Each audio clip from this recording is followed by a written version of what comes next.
Mahal kong anak, napakahirap ng isa namang pagsubok na ito sa katatagan natin. Tama. Naging matatag na nga siguro tayo dahil pinatigas na rin ang panahon ng mga puso natin. Nawala man silang lahat, anak.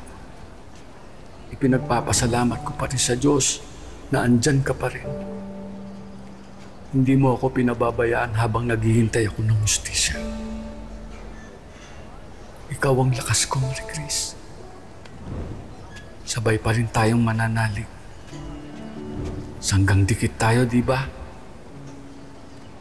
Huwag mong pababayaan ang mga anak mo. Mahal na mahal ko kayo. Papa.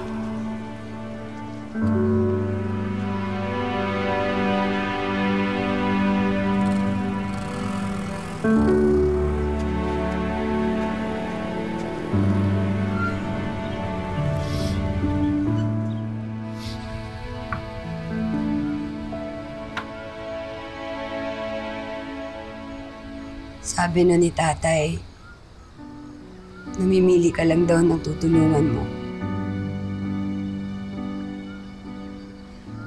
Dasal ako ng dasal sa'yo noon, pero hindi ka nakikinig.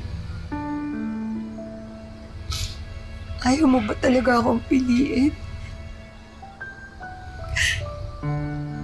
Gusto ko lang naman po maging masaya. Gusto kong mabuo ulit. Pwede niyo lang po sana alisin lahat ng bubog dito sa puso ko. Lord, kahit minsan lang, pakiusap.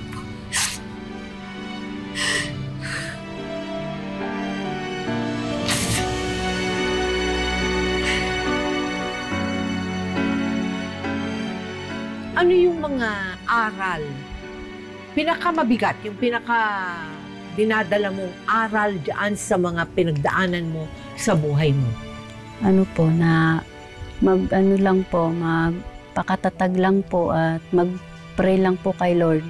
Kasi yung mga pinagdaanan ko po, siguro may plano po si Lord para po sa akin. Anong plano? Alam mo na ba kung anong plano? Yung katulad pong ganito na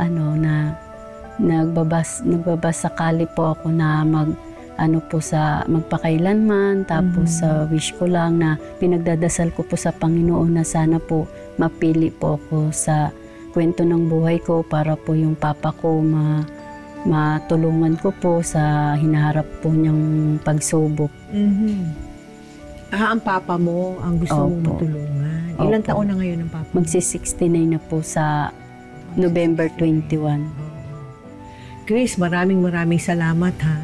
At sana ang mga televiewers natin ay natuto rin sa buhay mong napakasalimuot talaga naman.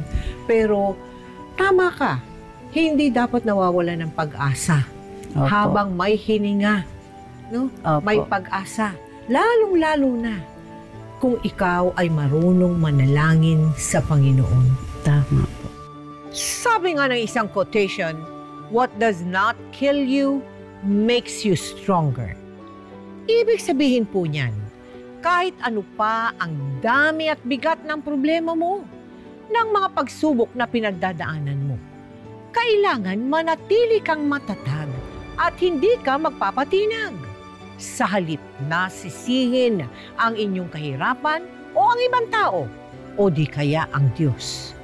Gumawa ka ng mga paraan para lutasin ito at panatiling malakas ang iyong pananampalataya sa ating Panginoon. Ngayon, bukas at magpakailanman.